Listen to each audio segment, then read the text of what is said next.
ایوب خان کے دور martial law میں پاکستان کی اکانومی کو ایک تاریخی بوسٹ ملا،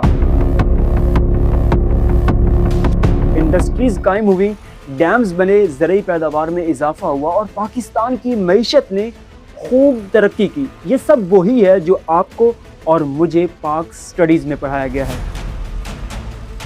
مگر تاریخ کے اوراق ہمیں کچھ اور ہی بتاتے ہیں۔ ترقی کے یہ ثمرات عام آدمی تک بالکل نہیں پہنچے، حتیٰ کہ مشرقی پاکستان، وہاں کے لوگوں کا یہ خیال تھا کہ جو کچھ بھی ترقی ہوئی ہے اس کا فائدہ صرف اور صرف مغربی پاکستان کو ہی ملا ہے۔ وہاں کے لوگوں میں احساس محرومی اس حد تک شدت اختیار کر چکی تھی کہ ان کا یہ بھی خیال تھا کہ مغربی پاکستان کے لوگ ہمیں یعنی مشرقی پاکستان کو نظر انداز کرتے ہیں۔ صرف یہی نہیں بلکہ پورے پاکستان میں سرمایہ محض چند بڑے خاندانوں کے گرد ہی گھومتا تھا، یعنی امیر سے امیر تر اور غریب نسبتاً زیادہ غریب تر ہو رہا تھا۔ 1968 میں تو اسی عدم مساوات کی علامت بن کر ابھرنے والی 22 خاندانوں کی ایک مشہور اصطلاح نے عوام میں مزید بے چینی پیدا کر دی۔ جہاں اس سے پہلے 1965 کی جنگ میں عوامی توقعات کے برعکس نتائج اور پھر تاشکند معاہدے نے عام آدمی میں پاکستان کے اس سیاسی منظرنامے کو یکسر تبدیل کر دیا تھا، وہیں اب نہ صرف ایوب ایڈمنسٹریشن کے خلاف طلباء، وکلاء، مزدور، کسان اور سول سوسائٹی بلکہ پوری اپوزیشن ایک الائنس بن کر پورے اس حکمران طبقے سے استعفے کا مطالبہ کر رہی تھی۔ چاہیے تو یہی تھا کہ جمہوری روایات کے مطابق اقتدار اس وقت کی پارلیمنٹ کے اسپیکر کے حوالے کیا جاتا، مگر ایوب خان نے اقتدار کسی اور کے نہیں بلکہ commander in chief general Yahya Khan کے حوالے کر دیا، اور پھر اسی یحییٰ خان کی زیر حکمرانی میں ہونے والے پاکستان کے پہلے الیکشنز جو کہ براہ راست عوام کے ووٹ سے ہو رہے تھے، وہ آخر اتنے کنٹروورشل کیسے ہوئے کہ ملک دو لخت ہو گیا۔ وہ انتخابات دراصل جیتا کون اور اقتدار عوام کے حقیقی نمائندوں تک منتقل کیوں نہ ہو سکا، اور پھر یہی انتخابات پاکستان کی تاریخ میں اتنا بڑا سیاسی بحران کیسے بنے، تو یہی سب کچھ ہم جانتے ہیں آج کی اس ڈاکومنٹری میں۔ تو چلیے شروع کرتے ہیں۔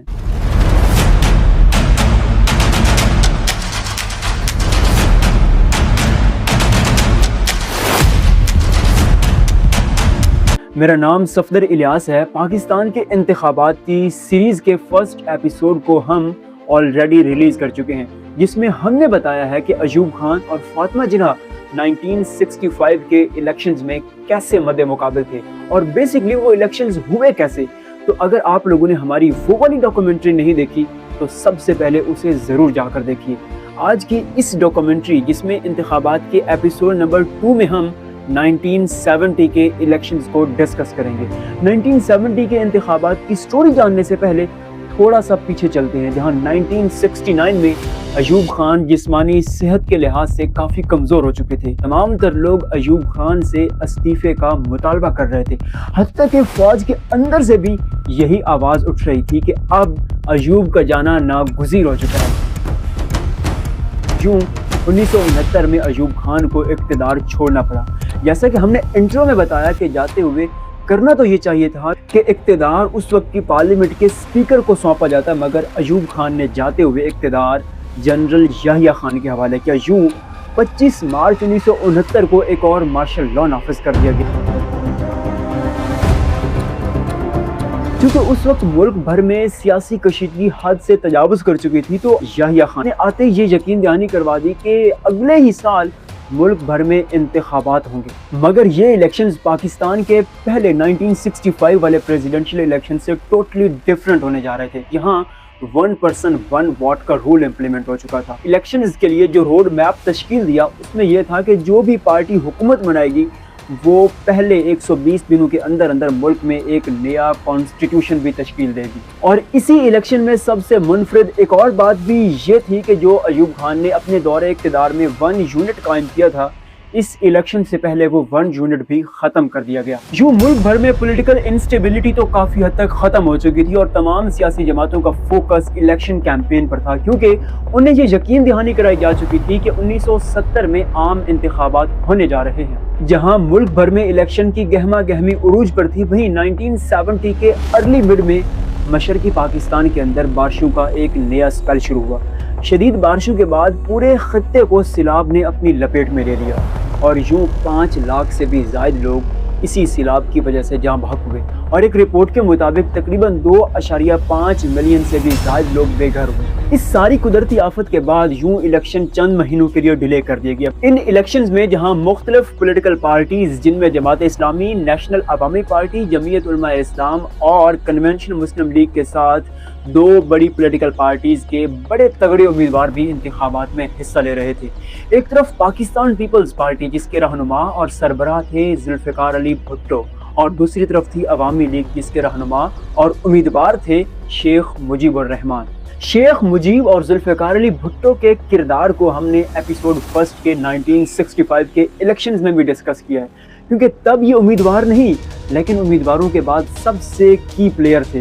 مگر 1970 کے الیکشنز میں یہی دونوں امیدوار ایک بار پھر آپس میں بطور صدارتی امیدوار حریف بن کر سامنے آ چکے تھے۔ 2 ذوالفقار علی بھٹو ہے، ایک جو یہاں کھڑا ہے اور دوسرے آپ، ہر ایک آپ میں سے۔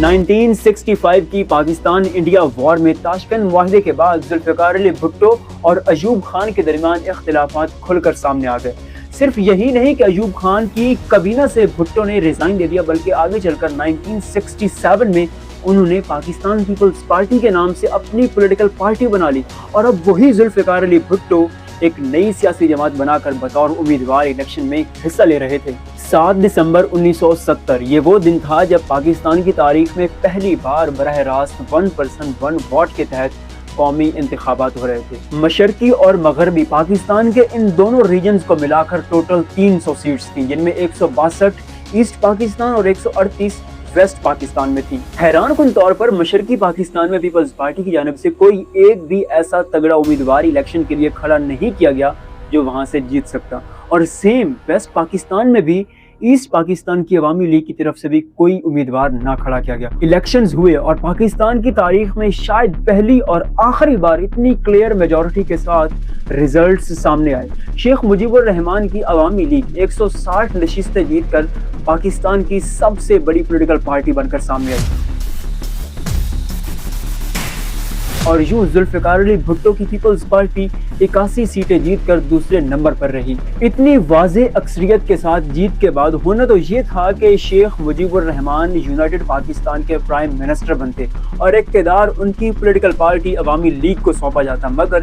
اقتدار منتقل نہ ہوا اور انتخابات یہیں سے کنٹروورشل ہو گئے۔ انتخابات سے ٹھیک 4 سال پہلے 1966 میں شیخ مجیب الرحمان جو کہ ایسٹ پاکستان کے سب سے بڑے رہنما تھے، وہ اپنی عوام کی ترجمانی کرتے ہوئے یہ بیان کرتے ہیں کہ ہمیں ہمیشہ سے نظر انداز کیا گیا ہے،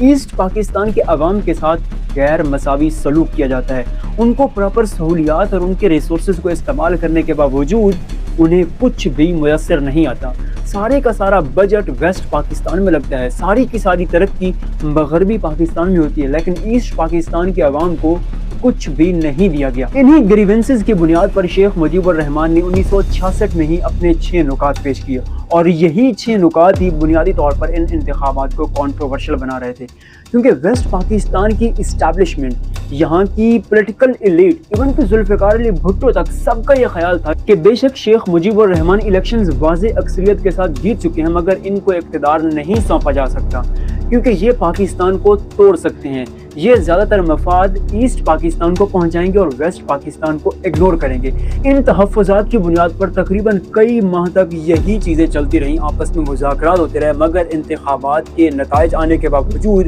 اقتدار منتقل نہ ہوا۔ لیکن وہ 6 نکات بیسیکلی تھے کون سے؟ سب سے پہلی بات یہ تھی کہ ملک کو ایک وفاقی پارلیمانی جمہوری ریاست بنایا جائے، جہاں ہر بالغ انسان کو پاکستان کے اندر ووٹ کاسٹ کرنے کا حق میسر ہو۔ شیخ مجیب کا دوسرا مطالبہ یہ تھا کہ وفاق کے پاس صرف 2 شعبے ہونے چاہیے، خارجی امور اور دفاعی امور، جبکہ دیگر تمام شعبوں کا اختیار صوبوں کے پاس ہونا چاہیے۔ نمبر 3، پاکستان کے پاس 2 کرنسیاں ہوں، یا اگر ایک بھی ہو تو وہ ایک مؤثر مالیاتی نظام کے تحت چلائی جائے جس میں ایک حصے کا سرمایہ دوسرے حصے میں نہ جا سکے، جبکہ سب سے آخری اور سب سے اہم ان کا نقطہ یہ تھا کہ ایسٹ پاکستان کے لیے ایک نیم فوجی دستہ الگ سے تشکیل دیا جائے۔ یہی بیسیکلی وہ 6 نکات تھے جہاں پر ویسٹ پاکستان کو کافی زیادہ تحفظات تھے کہ اگر اس بندے کو ہم نے پرائم منسٹر بنا دیا اور اس پولیٹیکل پارٹی کو ہم نے فیڈرل میں گورنمنٹ دے دی تو یہ نہ صرف ایسٹ پاکستان کو اس پورے پاکستان سے الگ کر لے گی بلکہ سارے کا سارا فائدہ ایسٹ پاکستان کو ہی پہنچایا جائے گا اور ویسٹ پاکستان کو تو مکمل اگنور کیا جائے گا۔ 3 ماہ گزر چکے تھے الیکشن کو، مگر اقتدار کی منتقلی تو دور کی بات، اسمبلی کا سیشن تک نہیں بلایا گیا۔ حالات زیادہ کشیدگی کی طرف گیا تو پاکستان آرمی کی طرف سے سرچ لائٹ کے نام سے ایک ملٹری آپریشن لانچ کر دیا گیا۔ اس ملٹری آپریشن میں مختلف سیاسی جماعتوں خصوصاً عوامی لیگ کے ووٹر، سپورٹرز اور کارکنان کو گرفتار تک کیا گیا، یہاں تک کہ جب حالات مزید کشیدہ ہوئے تو کئی افراتفری کے مناظر بھی دیکھنے کو ملے۔ حالات کشیدہ ہو چکے تھے، ایک طرف شیخ مجیب گرفتار پڑے تھے تو دوسری طرف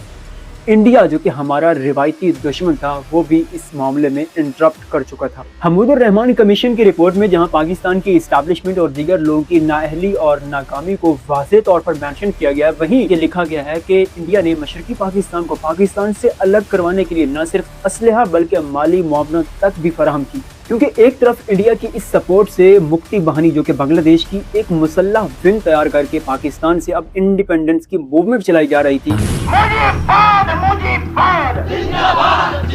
تو دوسری طرف پاکستان ان معاملات کو انٹرنیشنلی ہائی لائٹ کر رہا تھا کہ اس معاملے کو حل کیا جائے، انٹرنیشنل کمیونٹی یعنی یونائٹڈ نیشن اس میں اپنا کردار ادا کرے۔ اسی دوران یحییٰ خان نے نور الامین کو پرائم منسٹر اور ذوالفقار علی بھٹو کو ڈپٹی پرائم منسٹر اور وزیر خارجہ کا قلمدان سونپ دیا۔ جو ایک طرف انڈیا کی بھرپور مداخلت کے ساتھ مکتی بہانی جو کہ ایک بنگالی مسلح ونگ کے طور پر سامنے آ چکی تھی، وہ انڈیپینڈنس کی باقاعدہ موومنٹ سٹارٹ کر چکی تھی، تو وزیر خارجہ ذوالفقار علی بھٹو کی سرپرستی میں پاکستان کا وفد یونائٹڈ نیشن کی سیکورٹی کونسل میں پہنچتا ہے، مگر اس یونائٹڈ نیشن کی سیکورٹی کونسل میں ذوالفقار علی بھٹو نے جارحانہ انداز میں کیا موقف اپنایا، ذرا لیجیے۔ I will not be a party to the ignominious surrender of part of my country. You can take your security council. Here you are. I am going.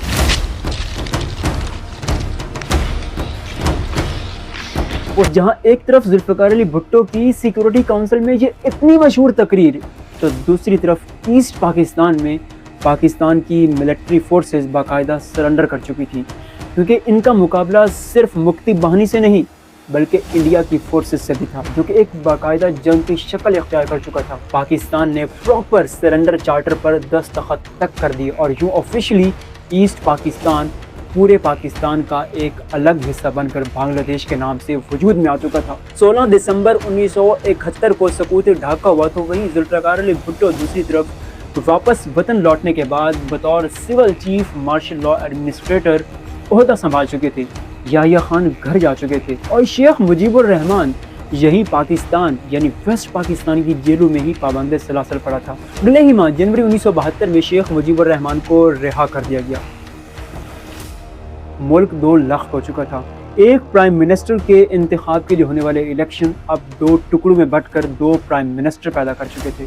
Asset Pakistan میں شیخ مجیب الرحمان بطور وزیر اعظم بنگلہ دیش عہدے کا حلف اٹھا چکے تھے اور ویسٹ پاکستان میں ذوالفقار علی بھٹو پاکستان کے سیاہ و سفید کے مالک